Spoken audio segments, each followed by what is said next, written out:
من الشیطان الرجیم بسم اللہ الرحمن الرحیم الحمد للہ رب العالمین والصلاة والسلام علی اشرف الانبیاء حبیب قلوبنا و طبیب نفوسنا ابی القاسم محمد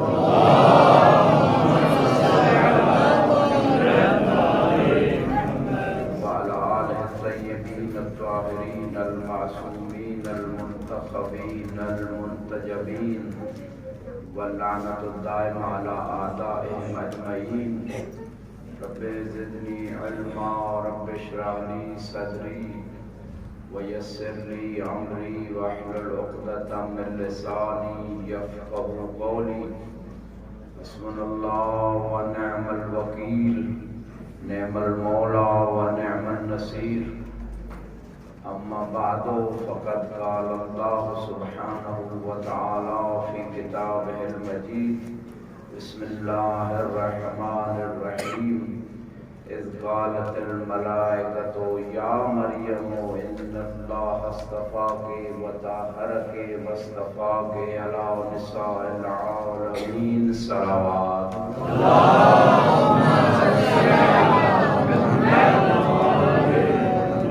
بارہ دن صلوات پڑھیں بار محمد و آلہ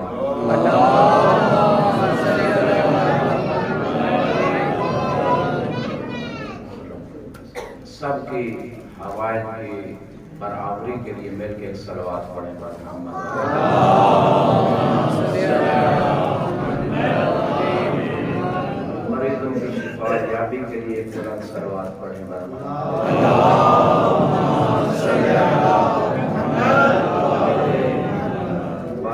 مجلس کی سائی کو خدا کی بارگاہ میں شرف قبولیت کے لیے مل کے صلوات پڑھے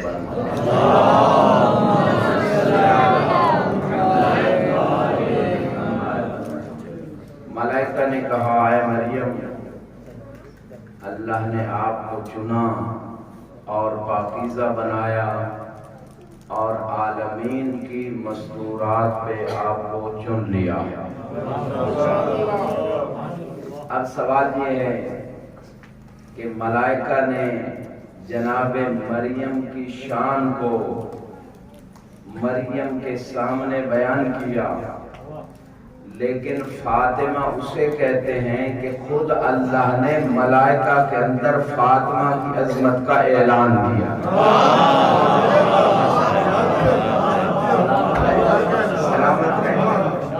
میں آپ کے حسن سماعت کو داد دیتا ہوں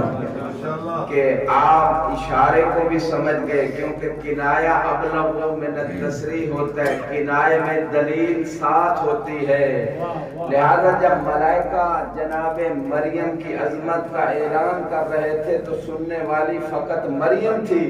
لیکن جب چادر کے نیچے یہ پنجتن پاک آئے تو فرشتوں نے پوچھا جانتے بھی تھے کہ یہ کون ہے روز جبریل اسی دروازے پہ آتا تو تھا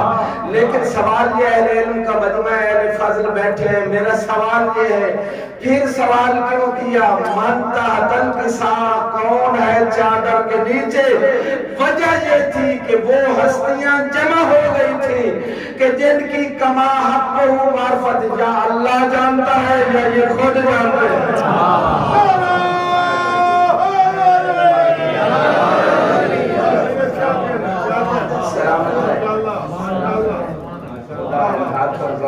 سلامت رکھے ورنہ سوال پیدا ہوتا کہ روز اس دروازے پہ آتے ہیں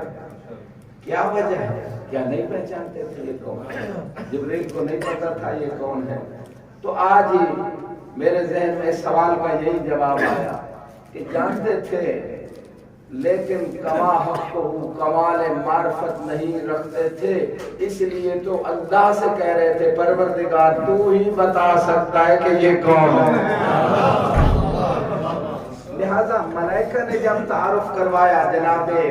مریم کو ان کی شان کا ان کے مقام کا یہ بھی عظمت ہے اور دوسری طرف خود خدا تمام ملائکہ میں محمد و آل محمد کے فضائل کی مجلس برپا کرے یہ سب سے بڑی عظمت ہے اچھا یہاں پہ ایک اور چیز بھی سامنے آتی ہے کہ جب جناب مریم کے پاس فرشتے آتے تھے کھانا بھی لے آتے تھے فتمثل لها بشرا سویا. مولانا عباس صاحب آپ ادھر تشریف لے آئیں, یہ آپ کے بیٹھنے کی جگہ. مل کے درود پڑھے بار محمد و آل محمد.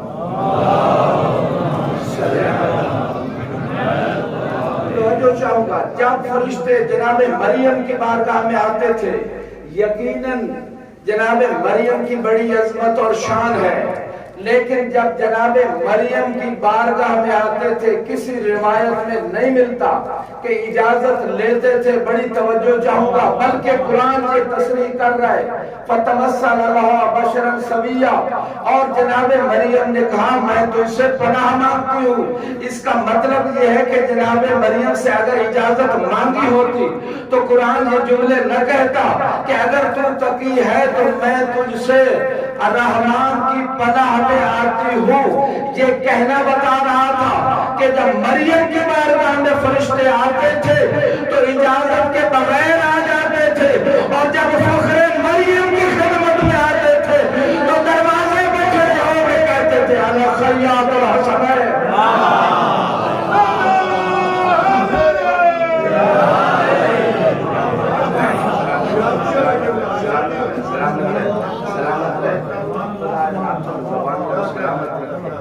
جو اہل بیت کی نصرت میں اٹھتے ہیں, جو زبان اہل بیت کی نصرت میں بولتی ہے, لہذا دروازے پہ آ کے اجازت مانگتے تھے. اور کچھ برادران یا تھکے ہوئے ہیں یا میں بات پہنچا نہیں سکا, ان کو بھی میں تھکاوٹ کے عالم میں رہنے نہیں دوں گا, کیونکہ جو اہل بیت کے دیوانے ہوتے ہیں وہ جسم سے تھک بھی جائیں ان کے روح ہر وقت عشق اہل بیت میں جوان رہتے ہیں. لہذا اگلا جملہ ان لوگوں کے لیے جو تھکے بیٹھے ہیں تاکہ ان کی تھکاوٹ بھی دور ہو جائے اور ابو ذر و سلمان کی طرح ایمان میں تھوڑا تازگی اور جوش بھی آ جائے. تو اگلا جملہ ان کے لیے کہہ رہا ہوں کہ اگر کوئی کہے کہ کیا دلیل ہے کہ جب اہل بیت کی خدمت میں, جب سیدہ کی خدمت میں آتے تھے تو فرشتے اجازت لیتے تھے. اگر حدیث کتاب بھول نہیں گئی جو ہمارے بچوں کو بھی یاد ہے کہ جبریل جیسا سید الملائکہ جب چادر کے اندر آنا چاہتا ہے تو سب سے پہلے اجازت لیتا ہے. اے اللہ کے رسول اجازت ہے کہ میں بھی چادر کے نیچے آ جاؤں.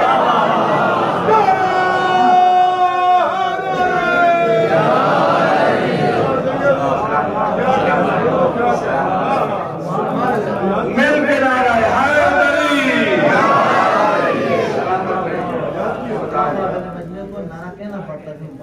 آدھی ماشاءاللہ پچھلا مجمع بھی ساتھ ہے انشاءاللہ. مل کے درود پڑھے بار بار.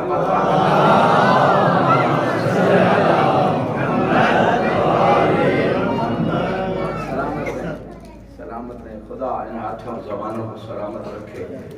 اور ہماری اس عبادت کو قبول و مقبول فرمائے, کیونکہ یہ وہ عبادت ہے کہ جس عبادت کو خود 8ویں امام رضا علیہ السلام فرماتے ہیں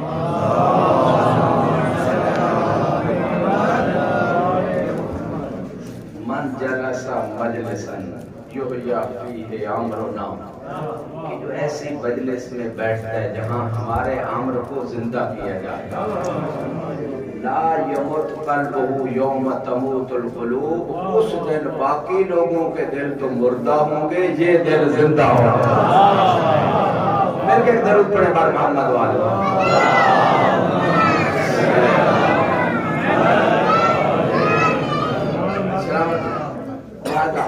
یہ پہلا فرق کہ ملائکہ جب آتے تھے تو جناب مریم کی شان کو ملائکہ بیان کرتے تھے. بی بی وہ ہستی ہے کہ ملائکہ بھی بی بی کا قصیدہ پڑھتے ہیں, خود اللہ بھی قصیدہ پڑھتا ہے. اب جملہ آ گیا تو میں اس کو واپس نہیں جانے دوں گا, کیونکہ بی بی کی شان کا وہ جملہ کہ جب ملائکہ کا وہ سارا مجمع اکٹھا تھا, خدا نے اپنی تسبیح چھڑوا کے، تقدیس چھڑوا کے، رکوع چھڑوا کے، سجود چھڑوا کے ایک عجیب محفل برپا کی۔ اور جب فرشتوں نے پوچھا بتاؤ تو صحیح کہ کون ہے، تو میں کہتا ہوں سوال پیدا ہونا چاہیے ہر عقل مند کے ذہن میں، ہر مسلمان کے ذہن میں سب سے بڑی ہستی تو مصطفیٰ ہے۔ تعارف مصطفیٰ کے ذریعے سے ہونا چاہیے تھا کہ یہ میرا حبیب مصطفیٰ ہے اور اس کی بیٹی ہے، اس کا داماد ہے، اس کے بیٹے ہیں۔ وجہ کیا ہے؟ میں راز میں بتانا چاہتا ہوں، جملہ آ گیا تو آپ کی خدمت آپ کے حوالے کر رہا ہوں۔ وجہ کیا تھی کہ فاطمہ کے ذریعے سے تعارف کیوں کروایا، فاطمہ کو مرکزی حیثیت کیوں دی؟ ہم فاطمہ تو وابوہا وبالوہا وبنوہا، بس جملہ آپ کے حوالے کروں تو جاگرہ ایمان کی معراج کرنے آیا۔ وجہ یہ تھی کہ جب اللہ نے 4 ہستیوں کے نور کو خلق فرما لیا، روایت میں ملتا ہے پھر ان فرشتوں کو اندھیرے میں مبتلا کر دیا۔ جب فرشتے مشکل میں مبتلا ہو گئے تو ان 4 ہستیوں کے نور کا واسطہ دے کے پروردگار سے دعا کی، پروردگار ہماری مشکل کشائی فرما۔ تو اللہ نے روایت کہتی ہے ایک فرشتے کی ڈیوٹی لگائی کہ فاطمہ کے نور سے ایک قندیل عرش پہ لگا دے۔ عرش پہ فاطمہ کے نور کی قندیل کا لگنا تھا۔ روایت کہتی ہے فاشرقت المشارق والمغارب، مشرق بھی جتنے تھے وہ بھی نورانی ہو گئے، مغرب بھی نورانی۔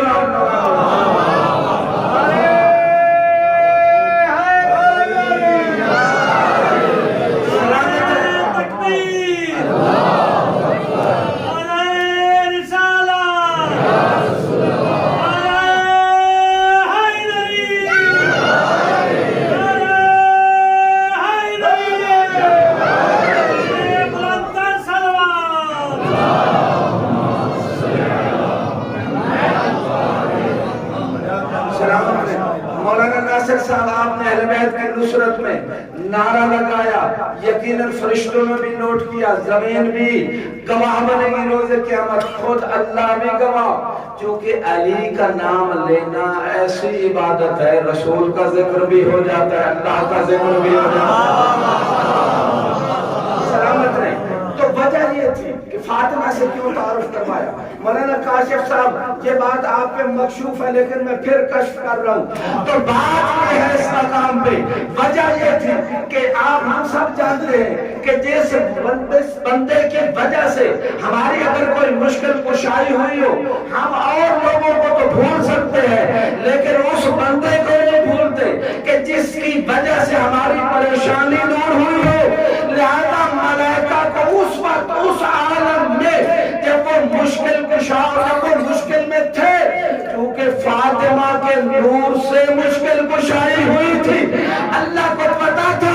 یہ فاطمہ کو زیادہ اس وقت پہچانتے ہیں، یہی وجہ تھی کہ فاطمہ کے ذریعے سے تعارف کروایا۔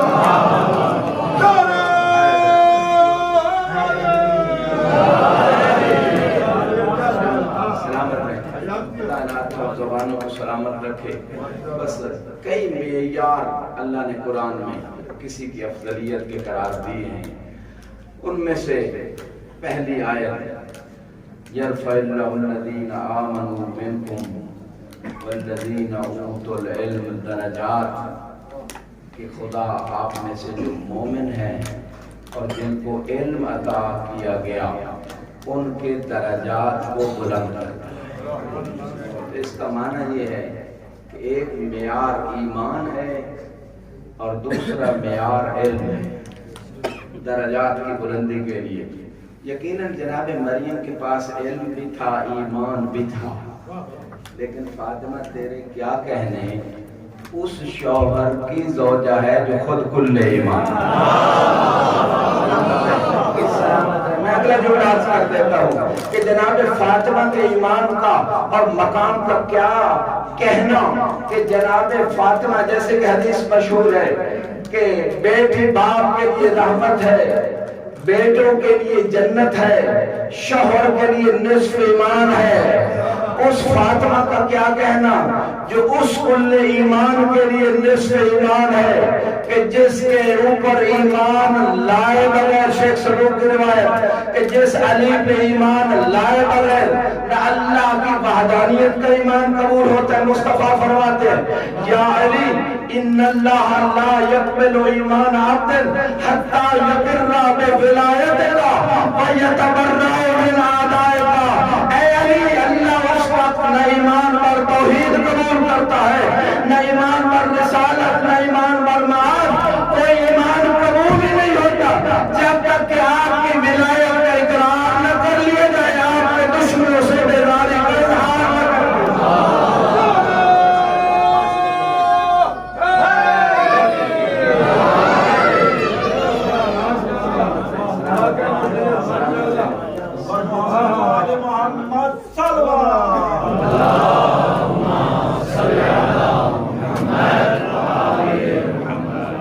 مجمع بہت بڑا ہے لیکن نعرہ ٹوٹا پھوٹا لگا، مل کے نعرہ ہاتھ بلند کر کے نعرہ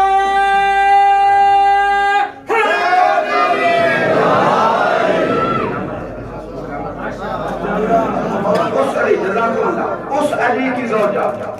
کہ جس علی کے بارے میں مصطفیٰ نے فرمایا لو وضع ایمان الخلق فی کفت و ایمان علی ابن ابی طالب فی کفت اخرى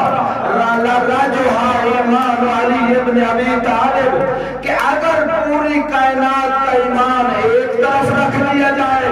اور اکیلے علی کا ایمان ایک طرف رکھ دیا جائے تو ایمان علی وزنی نظر آئے گا۔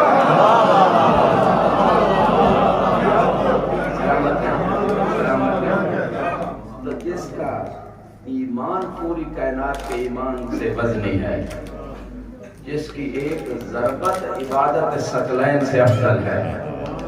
جس کی ایک رات کا سونا اللہ کی رضائیں خرید لیتا ہے، جس کے ہر عمل کو، جس کا ایک انگوٹھی دینا سائل کو خدا امام کا قصیدہ بھی بنا دیتا ہے، ولایت کا تاج بھی سر پہ سجا ہے۔ مل کے ایک درود پڑھے بار بار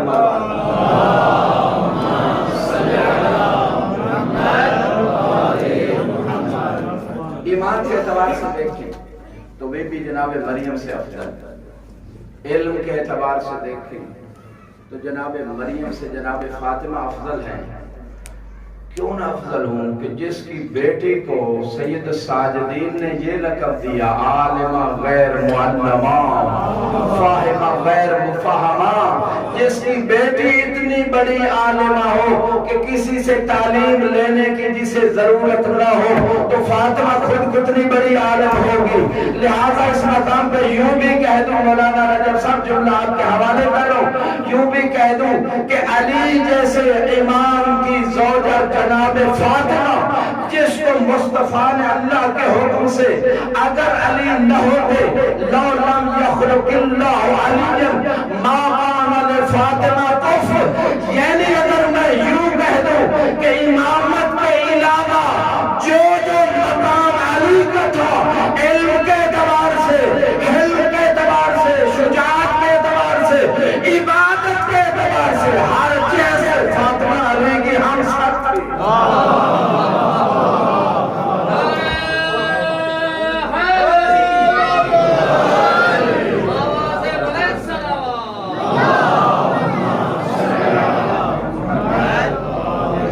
آپ کی توجہات کو حصول کریے اگلا جملہ، یعنی علم میں جناب فاطمہ جب علی کی ہمسر ہے تو یقیناً جناب مریم سے علم میں افضل ہے۔ وہ علی جس نے سلونی کا دعویٰ کیا، وہ علی جس کے بارے میں مصطفیٰ فرماتے انا مدینۃ العلم وعلی البابها، کہ علی علم کا دروازہ ہے۔ مصطفیٰ نے یہ نہیں فرمایا کہ میری امت کے لوگوں کے لیے علی علم کا دروازہ ہے۔ علی کے بارے میں اطلاق اور اطلاق کو میں سمجھاؤں، جنہوں نے کم از کم لجنہ پاس کیا ان کو تو اطلاق کی سمجھ ہے، چاہے اطلاق میں مقدمات الحکمہ ہو، چاہے اطلاق بالوضع ہو، رسول نے مطلق چھوڑ دیا کہ جس نے جب سے ملائکہ